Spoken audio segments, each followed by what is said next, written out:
वज़ीर-ए-आज़म शहबाज शरीफ की एक रोज़ा दौरे पर कराची आमद। गवर्नर सिंध ने इस्तकबाल किया। वज़ीर-ए-आज़म को Karachi port trust, port Qasim authority और पाकिस्तान नेशनल शिपिंग कॉरपोरेशन के हवाले से ब्रीफिंग दी जाएगी। पोर्ट पर मामलात में बेहतरी के हवाले से अहम फैसले मुतवक्के। वज़ीर-ए-आज़म कराची पोर्ट के ऑपरेशंस का जायजा भी लेंगे। वज़ीर-ए-आज़म कराची में बरामदी और दरामदी शोबे से ताल्लुक़ रखने वाली कारोबारी शख्सियात के वफ्द से भी मुलाकात करेंगे।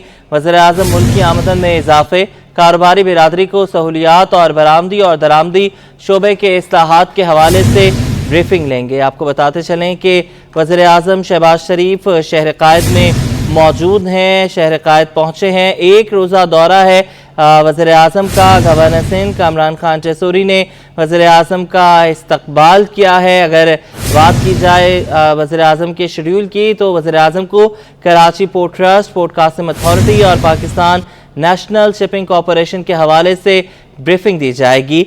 साथ साथ पोर्ट पर मामलात में बेहतरी के हवाले से अहम फैसले भी मुतवक्के हैं।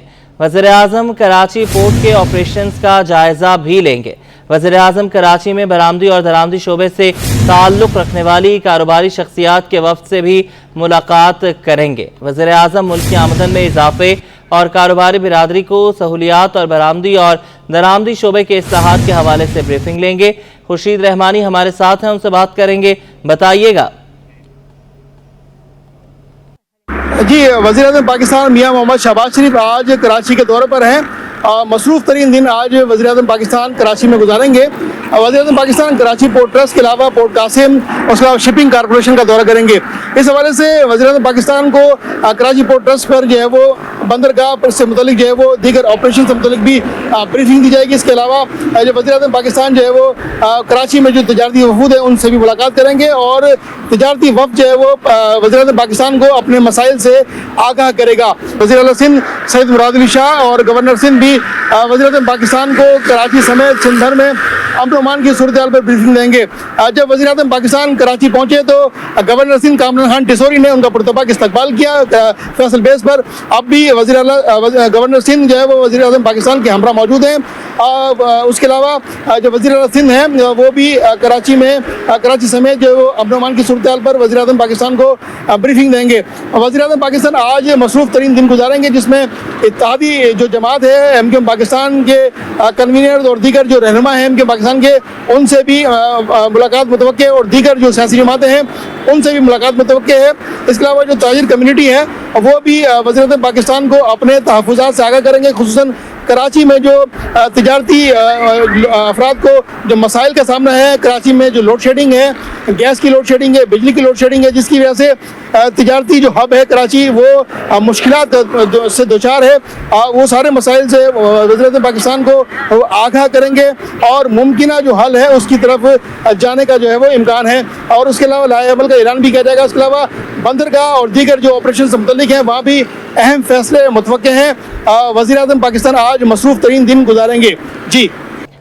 पाकिस्तान रेलवेज का 22 मुसाफिर ट्रेनों को आउटसोर्स करने का फैसला। 22 मुसाफिर ट्रेनें पब्लिक प्राइवेट पार्टनरशिप के तहत चलाई जाएंगी। Karakoram express, green line express, Hazara express, Karachi express और शालीमार एक्सप्रेस शामिल हैं।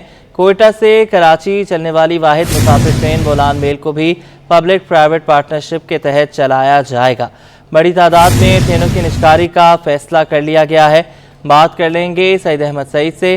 सईद, बताइएगा वजह क्या है ट्रेनों की निष्कारी की? जी बिल्कुल, जहाँ बस 25 अरब रुपए जायद आमदनी के दावेदार जो रेलवे हुकाम हैं वो ट्रेनों को प्राइवेट करने के फैसले पर बाजिद हैं, वो दिखाई दे रहे हैं कि रेलवे हेडक्वार्टर ने 20 से जायद ट्रेनें जो हैं उनको आउटसोर्स करने का फैसला किया है। और इनमें जो ग्रीन लाइन, पार्क बिजनेस और कराकरम जैसी मुनाफा बख्श ट्रेनें हैं वो भी शामिल हैं। और इंतजामी जिम्मेदारी से बड़ी जिम्मा होने के लिए ट्रेनें हैं वो प्राइवेट की जाने लगी हैं। इन ट्रेनों में जो फहरिस्त है उनमें मेल और एक्सप्रेस दोनों ट्रेनें शामिल हैं, जिनमें बोलान में चनाब, महज, समुद्र सरकार एक्सप्रेस शामिल है, जबकि हज़ारा एक्सप्रेस समेत थल एक्सप्रेस, सक्खर, मोजूदरो पैसेंजर, मारवी एक्सप्रेस, बहाउद्दीन ज़करिया एक्सप्रेस, कोहाट और रावलपिंडी पैसेंजर ट्रेन है वो शामिल है। और रेलवे हेडक्वार्टर ने इस हवाले से टेंडर जारी करने के लिए तमाम तर इक़दाम है वो शुरू कर दिए गए हैं। और रेलवे शुबा कमर्शियल जो है वो जल्द ही इसके वजह से एक टेंडर है वो जारी करेगा। और जराये का ये कहना है कि पहले मरले के अंदर 20 से 22 ट्रेनें हैं जो कि आउटसोर्स की जा रही हैं और इसके लिए चेयरमैन रेलवे और सीईओ रेलवे की हिदायत के बाद जो अमल दरामद इस फैसले के ऊपर वो शुरू कर दिया गया। बहुत शुक्रिया, आपने हमें अपडेट किया। कराची से जाने वाली मां बेटी का फैसलाबाद रेलवे स्टेशन से लापता होने के वाक़े की तहकीकात जारी। सीसीटीवी सिटी 21 ने हासिल कर ली। 19 साल आलिशा 1 साल बेटी इंशा के हमरा 5 जुलाई को फैसलाबाद गई। रेलवे पुलिस और ना ही फैसलाबाद पुलिस ने गुमशुदगी का मुकदमा दर्ज किया। दोनों महकमे हुदूद का बहाना बनाकर जिम्मेदारी एक दूसरे पर डाल रहे हैं। लवाहिकीन का कहना है कि हम 2 दिन से कार हो रहे हैं, मुकदमा दर्ज नहीं किया गया। फैसलाबाद से हमारे नुमाइंदे फसी नकवी हमारे साथ मौजूद हैं, उनसे बात करेंगे। फसी नकवी, बताइएगा। जी बिल्कुल, ये जो अफसोसनाक वाक़या है ये 5 जुलाई को जो है वो तकरीबन 3:30 के करीब जो है ये रोनमा हुआ था, जिसके अंदर 19 साला जो है अलीशा है अपनी बेटी समेत जो है वो अभी तक इतलात के मुताबिक लापता हुई है। ये फैसलाबाद रेलवे स्टेशन से निकल कर जो है बाहर जो स्टेशन चौक है वहाँ तक गई हैं, फिर उससे आगे कहाँ गई हैं अभी तक उसका सुराग नहीं लगाया गया है। और देखा जाए तो रेलवे पुलिस और उसके साथ साथ फैसलाबाद की जो ज़िले पुलिस है उनकी जानिब से ताहाल अभी तक जो है वो दरख्वास्त तक एक्सेप्ट नहीं की गई है। उनके जो है वो भाई हमारे साथ मौजूद है, आइए उनसे बातचीत करते हैं। बताइएगा कि ये कब का वाक़या है और बताया जा रहा है कि आप शोरकोट भी रह गए तो उसके बाद वो इधर पहुँचे। सर मैं शोरकोट पे मेरा मोबाइल गिर गया था, मैं मोबाइल उठाने के लिए शोरकोट पे उतरा हूँ और पीछे से रिवर्स फ़ौरन उसी दूसरी वैन से बैठ के मैं इधर पहुँचा हूँ। तो इतनी देर में जब मैं पहुँचा हूँ तो मम्मा से बोल के गई कि सामने मैं नाश्ता कराने जा रही हूँ। वो बिल्कुल सामने गई हैं मम्मा की आंखों के सामने से, फिर वो वापसी नहीं आई है। मैं आया, मैं फ़ौरन तौर पे मैं पुलिस चौकी गया। मम्मा इधर उधर ढूंढ रही थी, इतनी देर में मम्मा ढूंढ रही थी, मम्मा को नहीं मिली। मैं जैसे आया मम्मा ने मुझे बताया, मैं सीधा थाने गया। थाने में एप्लीकेशन, थाने कौन से वाले में जो साथ ही चौकी है? साथ ही जो ताकाबाद चौकी है, मैं उधर गया। उधर वालों ने बोला कि आप 15 कर लो। ठीक है। और मैंने फ़ौरन उधर आया, मैंने 15 करी। 15 करने के बाद 15 वालों ने बोला कि आप सब्र करें, हम आपके पास मोबाइल भेज रहे हैं। ठीक है। मैं फिर उधर से भागा, मैं इधर रेलवे स्टेशन की चौकी पे आया। चौकी वालों ने बोला कि हमारा काम नहीं है। ठीक है। फिर मैं भागा उस चौकी पे ही दोबारा, उस चौकी वालों ने बोला ये हमारा काम नहीं है। फिर दोबारा इस चौकी पे भेज दिया मुझे। फिर मैं इस चौकी पे भागा, फिर भागम दौड़ी में लगा रहा। फिर मैंने सीसीटीवी कैमरों को बोला कि सीसीटीवी कैमरे लगे हुए इस पर कर लें। फिर 15 से मेरे को कॉल आई कि आप जो है 1787 पत्नी किस पे कॉल कर लें। मैंने उस पर कॉल करी, फिर उधर से भी कोई रिस्पॉन्स नहीं आया। ठीक है। फिर मैं आया तो फिर रेलवे वालों ने बोला कि आप उधर चले जाएं। फिर वो लोग के पास गया तो वो लोग बाहर उठकर आने के बाद उन्होंने बोला कि भाई ये हमारा काम है ही नहीं, किसी का भी काम नहीं है। फिर मैं दूसरे दिन, मतलब कि पूरे दिन हो गया मेरे को शक्कर पे शक्कर लगते हुए। ठीक है। कोई एक्शन नहीं हो रहा था इस चीज़ पे। ठीक है। मैंने फिर बोला कि भाई एफआईआर होगी कहाँ, इस चीज़ का हल तो निकाला जाए कि ढूंढने में मदद की जाए, किसी चीज़ में इस चीज़ का हल निकाला जाए। तो उधर जो साकाबाद की चौकी है, उस तारकाबाद की जो चौकी है, उस चौकी के ऊपर जो रेडी लगी हुई, उस चौकी की रेडी के ऊपर मेरी सिस्टर उधर से गई हैं। मतलब कि उस रेडी के ऊपर चाय पिए और बिस्किट खाएं, उधर से गई है। ये आपको उस जो ठेला वाला है उसने खुद बताया? उसने खुद बताया और मम्मा ने भी बोला है कि वो उठ के उधर गई है सामने। मम्मा बाकायदा देख रही हैं उसको कि कहाँ जा रही है, वो सामने बैठी हुई है। ठीक है। ठीक है। वो बिस्किट खिला रही है, चाय पिला रही है, उसने खुद ने देखा है। तो तारकाबाद चौकी के बिल्कुल चौकी की दीवार के पास, मतलब कि उधर पुलिस वगैरह सब मौजूद है। मतलब कि क्या कर रही है पुलिस, मतलब सब उधर खड़े हुए होते हुए क्या कर रहे हैं। बिल्कुल उधर ही तारकाबाद की चौकी है, कुछ भी है। तो उसने क्या बताया कि वो कहाँ गई है, कोई लेने आया, किसी ने अगवा किया क्या? नहीं, उन्होंने बोला कि इधर से उठ के चले गए। अब सर उसने बोला कि भाई उठ के ऐसी चले गई, हमने ये नहीं देखा। उसने ये नहीं देखा क्योंकि बहुत सारी आवाम आना जाना कर रही थी, ट्रेन की टाइमिंग थी, तो बहुत सारी आवाम आना जाना कर रही थी। अच्छा, दूसरे भाई भी मौजूद है। जैसा कि आपके दूसरे भाई ने बताया है कि एक थाने से दूसरे से तीसरे जो है ये आई चलाई लगी रही। आपका क्या मुतालबा है? तकरीबन आज जो है वो दूसरा रोज़ होने को है, अभी तक का हाल आपकी एफआईआर तक दर्ज नहीं की गई, क्या मुतालबा चाहते हैं? बिल्कुल सर, हमारा मुतालबा ये है कि हमारे साथ कोऑपरेट कराया जाए, हमारी एफआईआर दर्ज की जाए और हमारी बहन को बाजियाब कराया जाए। जैसे हमारा एरिया नहीं है, वो हमारा एरिया नहीं है सर, तो ये बिल्कुल गलत तरीक़ेकार है। इनको चाहिए कि हमारी आए हमारे साथ देखें, जिसका भी एरिया लगता है, जो भी लगता है आके FIR कटाएं और हमारा मामला हल करें, हमारी बहन को बाजियाब कराएं, क्योंकि 36 घंटे ज़्यादा उसको हो चुके हैं। और वालदा जो नज़र रख के बैठी थी वो ट्रेन के एकदम आमदोरफ जो लोग ज़्यादा आते हैं, जिसकी वजह से उनकी नज़रों से वो उछल हो गई। अच्छा, ये बताइएगा कि भी आपने मोबाइल फ़ोन के ऊपर उनके सेल के ऊपर रब्ता करने की कोशिश की, क्या रिप्लाई आ रहा है, बंद जा रहा है फ़ोन या रिंगिंग पे जा रहा है, क्या जा रहा है? सर ये हादसा पेश आने के बाद से ही नंबर बिल्कुल ऑफ है और अभी तक नंबर ऑन नहीं हुआ और हमारा कोई रब्ता नहीं हो पा रहा है, इदारों से भी रब्ता नहीं हो पा रहा है, ना ही हमारे साथ कोई कॉपरेट हुआ है अभी तक। आपकी बहन का जो अपना ज़ाती नंबर है? जी, हमारी बहन का ज़ाती नंबर है, वो कल से परसों से बंद है, दोपहर 3 साढ़े 3 बजे लगभग बंद पड़ा परसों। अच्छा, आपने इर्द गिर्द अपने रिश्तेदारों में पता किया, हो सकता है किसी और के रिश्तेदार के घर चले गए? बिल्कुल, हमने जब थाने से कोई रिस्पांस नहीं मिला अच्छा, तो उन्होंने बोला भाई अपने घर चेक कर लो, आपकी बहन घर चली गई होगी। हमें बोला कोई बात नहीं, हमने अपने जितने यहाँ रिश्तेदार रहते हैं हमारे, हमने एक एक घर टच करा है कि किसी के घर गई होगी वहाँ टच कर लेते हैं, क्योंकि ना उसके पास कोई सामान है, क्योंकि वो बच्ची को खाना खिलाने लगी, लिमिटेड पैसे उसकी जेब में है, ना किराए के पैसे हैं और ना उससे कोई हमारे रिश्तेदार के अलावा कोई जानता है, क्योंकि हम लोग सिर्फ एक इवेंट के थ्रू आते हैं और वरना नहीं रास्ते वगैरह पता है फैसलाबाद क्यों नहीं, उससे रास्तों का भी इल्म नहीं है फैसलाबाद के। देखिए जी, ये बड़ी अनहोनी सी बात है कि 36 घंटे से ज़ायद का वक्त गुजर गया है, एक जो खातून है अपनी बेटी समेत लापता है, लेकिन पुलिस हुकाम की ये नाअहली या गफलत है कि ताहाल अभी तक उसको बाजियाब करवाने के लिए किसी भी किस्म के ठोस इकदाम नहीं किए गए हैं, FIR तक दर्ज नहीं की गई है। और जो उनके भाई हैं वो खासे परेशान है इस एतबार से कि FIR दर्ज की जाए और पुलिस जो है उनकी मामलत करे, जबकि पुलिस की जानिब से ताहाल जो है वो किसी किस्म की मदद नहीं की जा रही। जी, माड़ीपुर रोड से हॉक्स पे जाने वाला मेन रोड ट्रैफिक की वजह से मुकम्मल बंद। कंटेनर्स और ट्रक गुज़श्ता 2 घंटों से एक ही जगह पर मौजूद हैं। तफरीह के लिए समंदर जाने वाले शहरी परेशान हैं। बात करेंगे मीर कैरियो से, बताइएगा। आज बिल्कुल आज इतवार का रोज़ है और शहरी साहिल समंदर पर और हॉक्स पे पर अपने अहल खाना और फैमिली के साथ जो है पिकनिक मनाने के लिए निकले हैं। आज जो है माड़ीपुर रोड से हॉक्स पे जाने वाला जो रोड है वो मुकम्मल तौर पर बंद हो गया है। हेवी ट्रैफिक की वजह से, कंटेनर्स की वजह से यहाँ से ट्रकें गुजरती हैं, बसें गुजरती हैं, लेकिन आज जो है मुकम्मल तौर पर ये रोड बंद है। अगर मेरा कैमरामैन अब्दुल मन्नान आपको दिखा सके, ये जो है माड़ीपुर हॉक्स पे जाने वाला रोड है, आप देख सकते हैं यहाँ पर हैवी जो है गाड़ियां हैं वो रुकी हुई है, जिसमें बसें हैं, कंटेनर्स हैं, ट्रकें हैं और दीगर गाड़ियां उसमें शामिल है। जबकि अगर इस तरफ देखा जाए तो ये जो है माड़ीपुर वाला रोड है, ये भी आप देख सकते हैं कि मुकम्मल तौर पर बंद किया हुआ है, लेकिन यहाँ पर हमें कोई भी ट्रैफिक इंतजामिया नज़र नहीं आती, ट्रैफिक के जो है एहलकार नज़र नहीं आते कि वो किस तरह से जो है हैवी ट्रैफिक को खोलेंगे, किस तरह से मुतबादिल रास्ते जो है बताएंगे शहरियों को। यहाँ पर जो है एक तरफ से सदर से आने वाला जो मेन शहर है वहाँ से आने वाला रोड, जबकि दूसरी तरफ से जो हॉक्स पे जाने वाला रोड है वो मुकम्मल तौर पर बंद है। यहाँ पर आप देख सकते हैं कि हर तरफ यहाँ पर आपको गाड़ियाँ ही गाड़ियाँ नजर आएंगी, जिसमें ज़्यादातर कंटेनर्स और हैवी ट्रैफिक शामिल है। वो तकरीबन 2.5 से 3 घंटे होने वाले हैं। मुकम्मल तौर पर ये रोड बंद है। जी।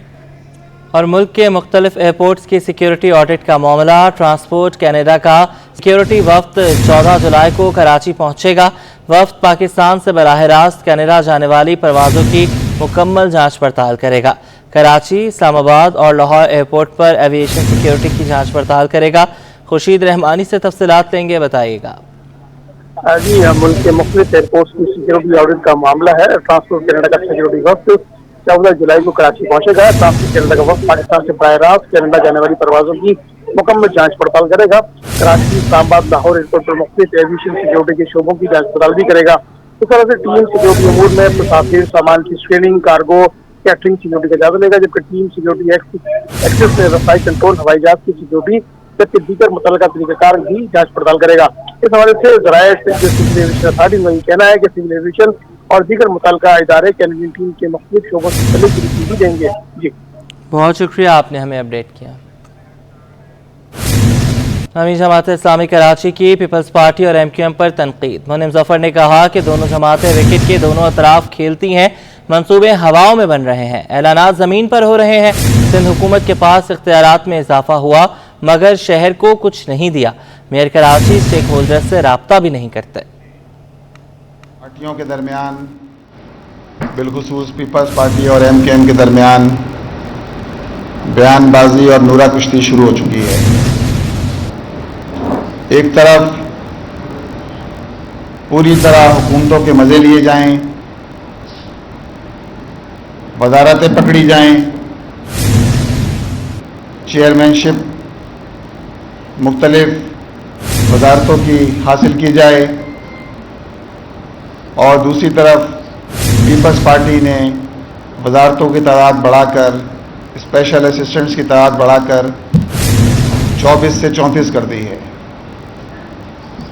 यानी पांचों घी में हैं और सर कढ़ाई में। विकेट के दोनों तरफ लोग खेलते हैं। एक तरफ ये सारी पार्टियां आफाकी हुकूमत का हिस्सा हैं। अवाम दुश्मन बजट जो है वो पेश किया गया है वफाक का, जिसमें सैलरीड पर्सन को, तनख्वाहदार तबके को पीस कर रख दिया गया है। मुल्क की आमदनी का 54% जो है वो कराची देता है। शहर कराची 95% जो है वो सूबे के बजट का हिस्सा कराची से जाता है, और आपने इस 95% शेयर देने वाला ये शहर, इस शहर को आपने केएमसी को, इस शहर की आपने सिर्फ 2.5% आपने इसका शेयर रखा है बल्दियात का। कब्जा मेयर मुर्तजा वहाब साहब कोई चीज़, किसी चीज़ के हवाले से भी शेयरिंग करने के लिए तैयार नहीं है। तर्जुमान सिंध हुकूमत सादिया जावेद के जमात इस्लामी कराची पर जवाबी वार कहती हैं, जमात इस्लामी की सिंध हुकूमत पर तनकीद आसमान की तरफ थूकने के मुतरादिफ है। जमात इस्लामी का अगला इलेक्शन में नारा हल सिर्फ प्रेस कॉन्फ्रेंस होगा। जमात इस्लामी क़यादत कराची अपनी टाउन नाज़मीन की गैर तसल्ली बख्श कारकर्दगी का एहतसाब करे। कराची के 9 टाउन्स में जमात इस्लामी के टाउन नाज़मीन सिर्फ सरकारी बजट हड़प करने में फ़ाल हैं। ऑडिट अफसरान के एक काउंसिल से दूसरे काउंसिल में तबादलों का मामला, मालूमात की फराहमी में कोई खास पेशरफ्त ना हो सकी। 1 जुलाई 2018 से 31 मई 2024 तक की भर्तियों की तफसीलात तलब की गई थी। तफसीलात लेंगे रिजवान अहमद से, बताइएगा। जी बिल्कुल, देखिए वज़ीर आला सिंध की जानिब से एक हुक्मनामा जारी हुआ था, जिसमें तमाम बल्दियाती मुलाजमीन और अफसरान से कहा गया था कि वो अपनी पेरेंट काउंसिल से रुजू करें और दीगर डिस्ट्रिक्ट से जो है वो अपना तबादला मनसूख कराएं। इसी सिलसिले में जो है महकमा लोकल गवर्नमेंट हरकत में आया था। ऑडिट अफसरान से एक काउंसिल से दूसरी काउंसिल में तबादला किए गए मुलाजमीन की तफसीलात तलब की गई थी। मालूमात की फराहमी में ताहाल जो है वो कोई पेशरफ्त सामने नहीं आ सकी है।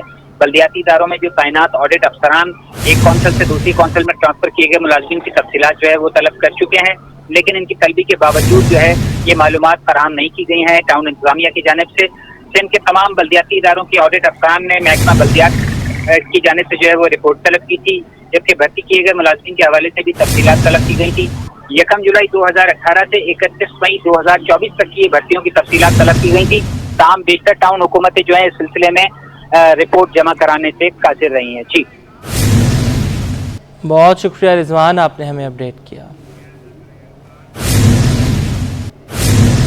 कराची में एक के बाद एक मसला शहरियों का Muntashir. Surjani town sector 7C के मकीन पानी की बूंद बूंद को तरस गए। कहते हैं वाटर कॉरपोरेशन के दफातर के चक्कर लगाकर थक गए हैं। पानी की खरीदारी में आमदन का बड़ा हिस्सा खर्च होने लगा है। मजीद बताएंगे वसीम इफ्तिखार। आज बिल्कुल शहर में मौसम गर्म होते के साथ ही पानी के बहरान भी जो है वो शिद्दत अख्तियार करता जा रहा है। मैं इस वक्त मौजूद हूँ सुल्तानी टाउन सेक्टर 7C में, और यहाँ के जो मकीन है वो पानी की बूंद बूंद को तरस गए हैं। यहाँ के मकीन जो है वो दूर दराज से पानी लाने पर मजबूर हैं, जिसमें बच्चे हों, बूढ़े हों, जवान हों, वो दूर दराज से पानी लाते हैं। आप ये देख सकते हैं कि ये बुज़ुर्ग हैं जो कि यहाँ पर रहते हैं और पानी लेने के लिए जो है वो दूर दराज के मुकाम पर जा रहे हैं। इनसे जानते हैं इस इलाके में पानी की जो किल्लत है वो कब से कितनी परेशानी के सामने है। जनाब यहाँ किल्लत तो हम 92 से देख रहे हैं, लेकिन अभी मौजूदा जितनी गर्मी पड़ रही है उसके हिसाब से यहाँ पानी नहीं है। हम मजबूर हैं कि 8-8 गैलन हम पानी परचेज़ करके लाते हैं, जो बच्चों के लिए भी इस्तेमाल होता है, हमारे पीने के लिए भी। आधी से ज़्यादा तनख्वाह तो मेरे ख्याल से हम पानी में दे देते हैं। ये जुल्म है। हमारे लोगों से यही गुजारिश है कि इस गर्मी के मौसम में जहाँ इलेक्ट्रिक परेशान करती है, वहाँ पानी ने भी हमें परेशान किया हुआ है। अच्छा, ये तो आप पीने का पानी जो है वो केन में लेने के लिए जा रहे हैं, ख़रीदते हैं जैसे कि आपने बताया, लेकिन जो घर की ज़रूरत के लिए जो पानी है वो कहाँ से आता है, वो कैसे इस्तेमाल करते हैं? क्या टैंकर ख़रीदते हैं या फिर जो पानी की टंकियाँ चलती हैं वो ख़रीदते हैं आप? वो ज़रा बताइएगा। जब बिल्कुल पानी ख़त्म हो जाता है बच्चों के इस्तेमाल का, तो टैंकर डलवाते हैं। जिससे हम बाकी महीना चलाते हैं। और टैंकर अगर हमने महीने में 4 भी डलवा लिए तो जो हम महीने की कमाई लाते हैं या तो पीने के पानी में या टैंकर माफिया की नज़र हो जाती है। सही है। बस हमारी तो यही इल्तिमास है कि कुछ दो ना दो, हमें कम से कम इस गर्म मौसम में पानी तो दे। पहले तो यहाँ पे सिर्फ 12 घंटे पानी आता था, वो भी रात के जिस पहर भी आता था, और फिर लाइट जाने के बाद हमारे हिस्से में नहीं आता था पानी।